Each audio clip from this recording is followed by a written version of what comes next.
Hello everyone. In this video we are going to see about the problems on Euclid's geometry. Okay. Already in the previous videos we have learned about the Euclid's geometry, postulates, axioms, and we have seen some questions from your NCERT book, right?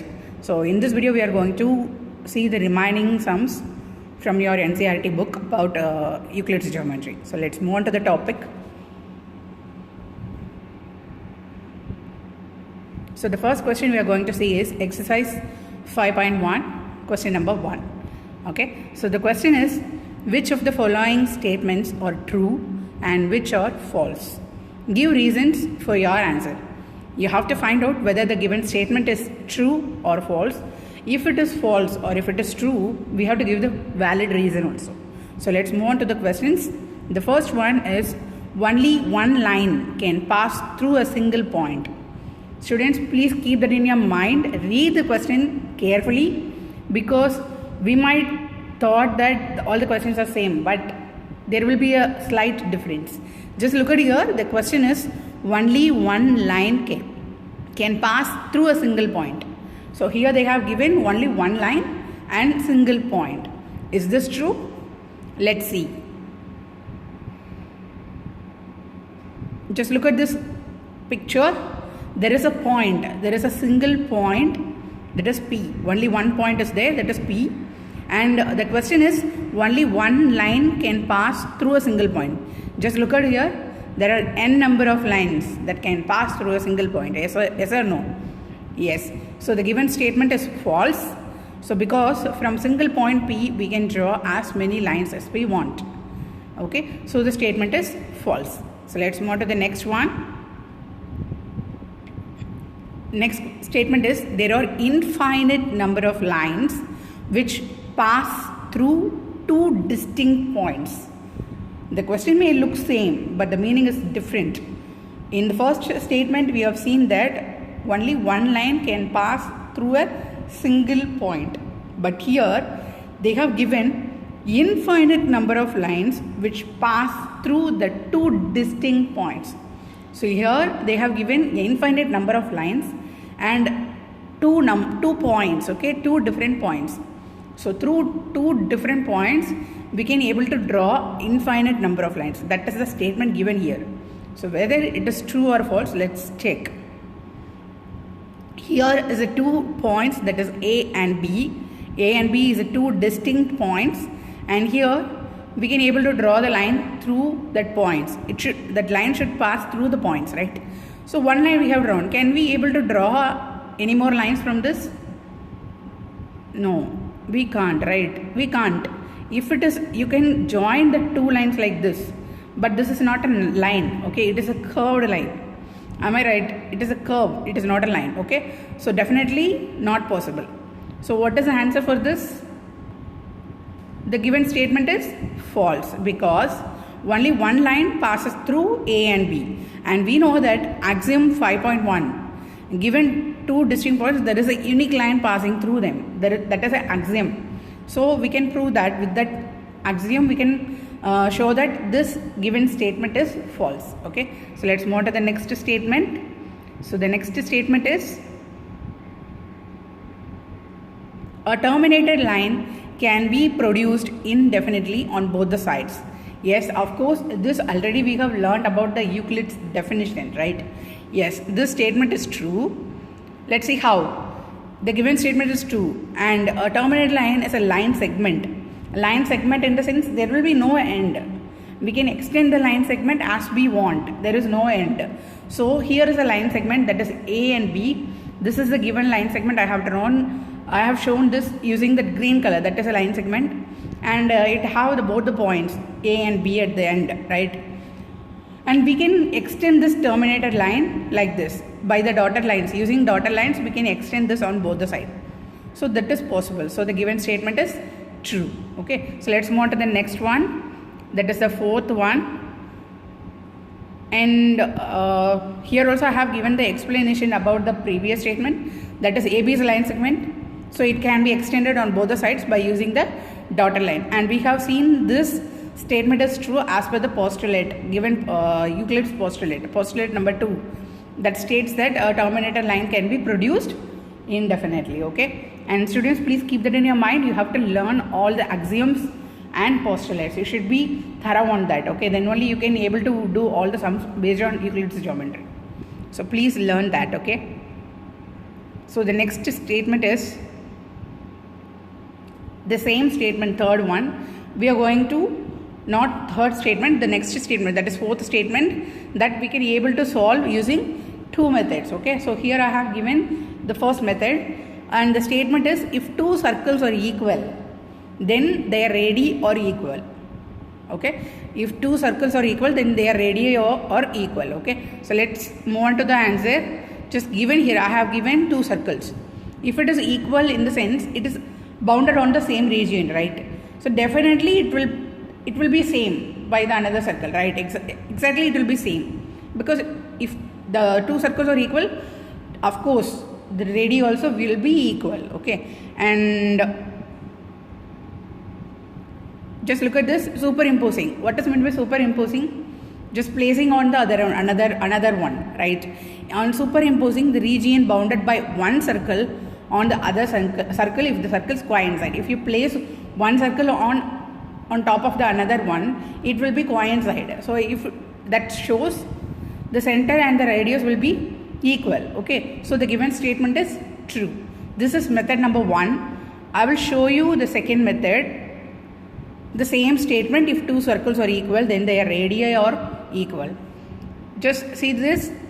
Just consider the first statement, radius will be r1, and the second circle radius will be r2. Okay, r1 and r2 will be the radius of first and second circle. Now, if two circles are equal, then their area of circle also will be equal, right? So area of circle 1 and area of circle 2 will be equal. If two circles are equal in the sense, that shows that their areas also will be equal. So we are going to equalize the area of circle 1 and area of circle 2. What is the formula for area of circle? The formula will be pi r squared, right? What is the circle formula? Area of circle formula, pi r squared. So if it is the area of circle 1, it will be, the formula will be pi r1 squared. Am I right? Pi r1 squared. If it is area of circle 2, we have to write pi r2 squared. So pi and pi will be cancelled. Now r1 squared is equal to r2 squared. In the sense r1 is equal to r2. Am I right? So it shows that radius of circle 1 and radius of circle 2 will be equal. Okay. So in this way also we can able to solve the given statement. Okay. So both the methods are correct, which is very easy for you. You can follow that method. Okay. You don't want to follow the same two methods. Whichever is easy, whichever is simple, that you can take it out. And if you want, you can write both the methods in your notebook, or else you can write any one method. That's fine. Okay. So just look at here. So since r1 is equal to r2, then radius of two circles are equal. Okay. So the given statement is true. So now the next statement, that is in the following figure, if AB is equal to PQ and PQ is equal to XY, then AB is equal to XY. They have given the figure, three lines, they have given three line segments, and here the three line segments named by AB, PQ and XY. If AB is equal to PQ, if AB is equal to PQ and PQ is equal to XY, then AB is equal to XY. That we have to prove. Okay. So let's move on to the solution. So we know that in axioms we have learned that things which are equal to the same thing are equal to one another. That is the first axiom that we have learned in this Euclid's geometry, right? So based on that, according to that Euclid's first axiom, we can show that the given statement is true. Okay. So let's move on to the next one. The next question will be in the same exercise 5.1 and the question number 2. So the question is, give a definition for each of the following terms. Are there other terms that needed to be defined first? What are they and how might you define them? So here they have given a set of things. Okay, that is a parallel lines, perpendicular lines, line segment, radius of circle, square. But you have to define these. Definitely you have to define this. But before defining this, what are all the things, what are all the terms you have to define at first? Okay, that we have to define at first, and then followed by you have to define these things. Okay, so let's move on to the solution. So in the given question, they have given parallel lines, perpendicular lines, line segment, radius of circle and square. Am I right? So if you want to learn about this parallel lines, we have to learn about the line. So we should know about the line definition. Then if you want to know about this perpendicular lines, we should learn about angle. And if you want to know about line segment, we should learn about point and line. Then if it is a radius of circle, before that you have to know about plane and circle. If it is a square, you have to learn about the plane and quadrilateral. So let's move on to the definitions. So hence we need the following terms, right? Point, line, plane, angle, circle and quadrilateral. So first we are going to define these one by one. Then followed by this we are going to see about the parallel lines or perpendicular lines. Okay, so that we are going to learn. So let's move on to the definition of point. So here is a definition of point. Just look at here, this is the point, and this point have no dimension. Point has no dimension and it has only a position. Okay, and it is a part. Euclid's defined point has no part. Okay, point has no dimension, point has no part, and it has only a position. And it is a small dot made by a sharp pencil on a sheet of paper, gives an idea about a point. Okay, so let's move on to the next one. That is line. It should be a line, it should be a straight and should extend infinitely in both the direction. Okay, the person can extend the line on both the side. Okay, and line in the sense it should be a straight one, and line has one dimension. Okay, so next one is a plane. So plane means the surface of smooth wall or surface of a sheet of paper is a plane. Okay, or else you can say this as a plane. Am I right? Okay, so we know that we have seen about point, line and plane. So point has no dimension, line has one dimension and plane has two dimension. That is, you can able to see the length and breadth of line, plane. Okay, so length and breadth, but in line only you can able to see the length. There is no other things, right, in line. So that will be one dimension. Line will be one dimension, point has no dimension, and plane you have two dimensions. Okay, so let's move on to the next one. Angle. The next one is angle. Angle in the sense a space between two intersecting lines. Two intersecting lines in the sense, if you join two lines, the space between the two intersecting point, where that joining point, that will be called as an angle. Okay, just look at here, these two lines are intersecting each other, right? This line is lying on the line. So here this joining point, in this point it is joining, right? So there that space will be called as an angle. Okay, and the next one is a circle. Circle is the set of all those points in a plane whose distance from a fixed point remains constant. In the sense, for example, if it is a center, okay, this is a center, right, and the center is marked as R. Just take R as a center. Now wherever on that circle, which point you have taken, the distance from the center to any point of the circle, point on the circle, will remain the same. Which point, wherever you are taken, it should be on the circle, and you have to take any other point. You can take any point on the circle, and the distance from the center to that point will remain the same. Okay, and there is a fixed point. That fixed point is called as the center of the circle. This fixed point will not be changed. Okay, this is the fixed point and this is called as the center of the circle. So let's move on to the next one. Quadrilateral. Quadrilateral in the sense it should be a closed figure. There is a two conditions. One is a closed figure and it should have 4 line segments, 4 sides. Okay, there should be no curved one. It should be a closed one and it should have a straight lines and it should have only 4 sides. Okay, so that is called as a quadrilateral. And look at here, this is a quadrilateral. Okay, so let's move on to the next one. Parallel lines. So now we are going to learn about the parallel lines. Just look at this figure. Here I have shown the parallel lines picture. Okay, L1 and L2. There are 2 lines. It should not be intersect. The lines should not intersect and they are coplanar. Coplanar in the sense the same plane on the same surface. Okay, so these 2 lines are called as L1 and L2. These 2 lines are called as a parallel lines. It should not intersect. The parallel lines will not intersect at all. Okay, so that is called parallel lines. Now we are going to learn about the perpendicular lines. Perpendicular lines, this is an example for perpendicular lines. So just look at the definition. There is a 2 lines AB and CD. It should lie on the same plane. Okay, and if it is a perpendicular line, it should be lie on the same plane and it should intersect to form a right angle, that is 90 degree. It should be on the right angle. Okay, understood? So this will be called as a perpendicular lines. Okay, it should lie on the same and it should intersect to form a right angle. Okay, so let's move on to the next one.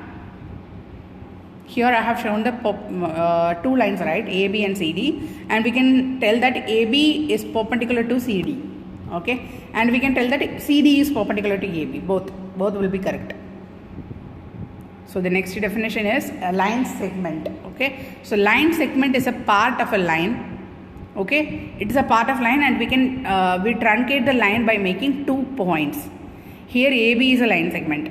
A line in the sense there will be no points at all. We can mention that as an arrow. Just look at this. This is called as a line. If it is a line segment, it should have 2 points at the end. Okay, that will be called as a line segment. Just look at this, A and B. There are 2 points, right? So if it is a point, if there is a point on the line, that will be called as a line segment. If there is no points on the line, it will be called as a line, not a line segment. If there is no points, it will be called as a line. If it has a points on both the side, it will be called as a line segment. Okay, so here I have shown the line segment in the picture. Just make use of it. Okay, then the next one will be, just look at this. You can extend the line segment. Okay, this is a line segment. If the line has 2 points, that will be called as a line segment. You can extend the line segment also. Okay, so let's move on to the next one. Radius of a circle. Radius of a circle in the sense from the center of the circle, the distance to the point. It can be any point on the circle. Okay, there is no restrictions. You can choose any point on the circle. The distance between the fixed point, that is the center of the circle, distance between the center of the circle to the point on the circle will be called as a radius of a circle. Here in this picture I have shown O as a center and P as a point on the circle, and the distance between O and P will be called as R. That is a radius of a circle. That distance will be called as a radius of a circle. Okay, so now we are going to see about the square. So square has 4 sides, you know that, and it is a quadrilateral. Okay, square is a quadrilateral with all 4 angles or right angles. Wherever on 4 corners are there, no? If you see any corner of the square, it will be the right angle, and it has 4 sides. That 4 sides are equal, so that will be called as a square. Okay. Now the next question is from the same exercise 5.1. Question number 3 we are going to see now.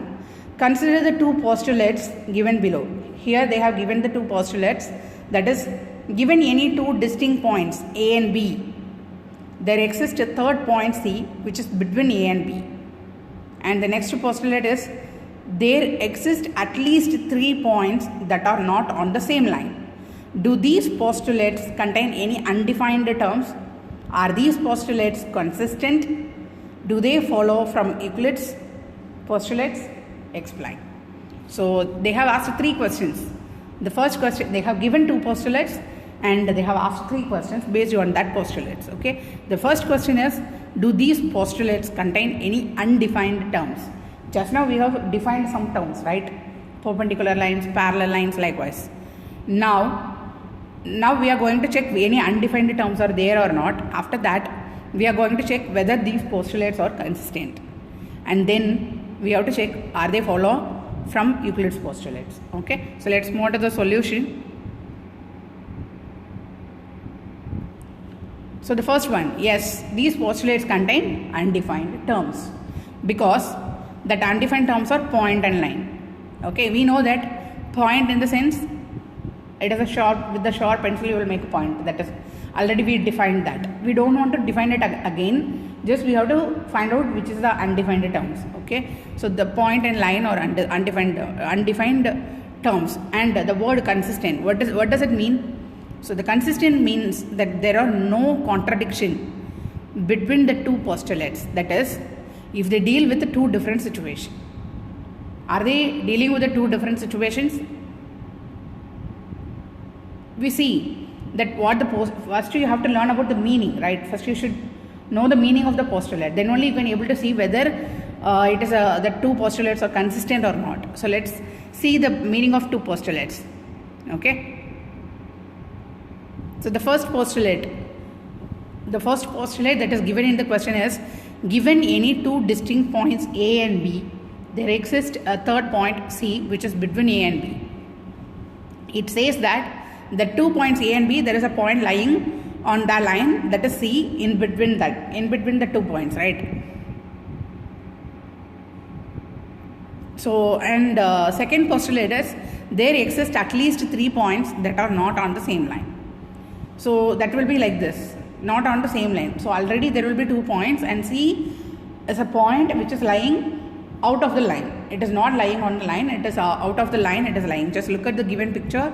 C is lying somewhere else, not on the same line. Okay. It says that given AB, we can take C not lying on the line through A and B. Okay. So now, since both these postulates say different things, yes, am I right or not? First postulate, they have said that C point will be lie on the same line and it is in between the 2 points. And the second postulate, it shows that there is a third point which is lying not on the same line. So that will be different, right? Both postulates are different. It is not same. So the given statements or given postulates are different things. That's why it is a consistent one. Okay, consistent means it's not same. Understood? So let's move on to the next third one. Third one they have asked whether they are following the Euclid's postulates or not. That we are going to see now. So the postulates are, given any 2 distinct points A and B, there exists a third point C which is between A and B, and there exists at least 3 points that are not on the same line.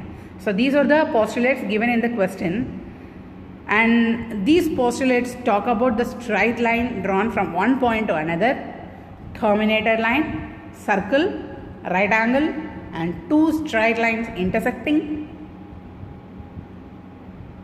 So these postulates are not related to Euclid's postulates, and it doesn't follow from Euclid's postulates. Okay, it is some other postulates. It is not a Euclid's postulate. Okay. Now we are going to see about the theorem 5.1. Theorem 5.1, and the theorem is 2 distinct lines cannot have more than 1 point in common. 2 distinct lines cannot have more than 1 point in common. So the given is 2 distinct lines is given, that is L1 and L2. Am I right? And to prove what we are going to prove, L1 and L2 cannot have more than 1 point in common. We know that is given. What is given here? 2 distinct lines, that is L1 and L2. And what we are going to prove, the 2 lines cannot have more than 1 point in common. So let's see the proof. So we will prove this by contradiction. Okay. So contradiction in the sense it is not same. Okay. So let L1 and L2 have 2 points in common, that is P and Q. Okay. And now by axiom 5.1, what is the first axiom? Given two distinct points, there is a unique line that passes through them. If there is a 2 point, there will be a straight line that can passes through that points, right? So that we are going to show now. So thus only one line passes through two distinct points, that we know that, right? Only one line can be passed through the two given points. So but here we assumed both L1 and L2 pass through the P and Q. That's what we have assumed, right? So we can able to see that our assumption is wrong. Am I right? So how? Only if there is a 2 point and a line which is passing through that point, there is only one line can pass through the two distinct points. Am I right? There is no other line cannot able to pass through the same distinct points. Am I right? So there is only one line can pass through the two distinct points. So our assumption is wrong. Therefore, the two distinct lines cannot have more than 1 point in common. Okay. For example, just look at this. There are two distinct lines, okay? And it will not be, for example, if it is a 2 point, if it is A and B, just consider this is A and B.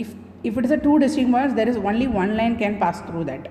There is no other line cannot able to pass through the same two distinct points. Am I right? So that's what we have explained in this theorem, okay? So whatever we have assumed, that is wrong. So therefore two distinct lines cannot have more than 1 point in common. That's what we are going to prove. That's we proved, okay? So hence proved. So I hope you all understand the concept, and if you have any confusion, please kindly watch the video again and again, so you may get the clear knowledge on this. And these questions you have missed in that Euclid's geometry exercise. So that's what we have learned in this video. And in our next video, we are going to start the new chapter. Students, again and again I am telling you, without learning axioms and postulates, you cannot able to solve a question. Even a single question you couldn't solve. So please by heart all the axioms and postulates given in this Euclid's geometry, okay? So learn everything, and it will be very useful for you to solve the questions based on this Euclid's geometry. And thanks for watching. Thank you.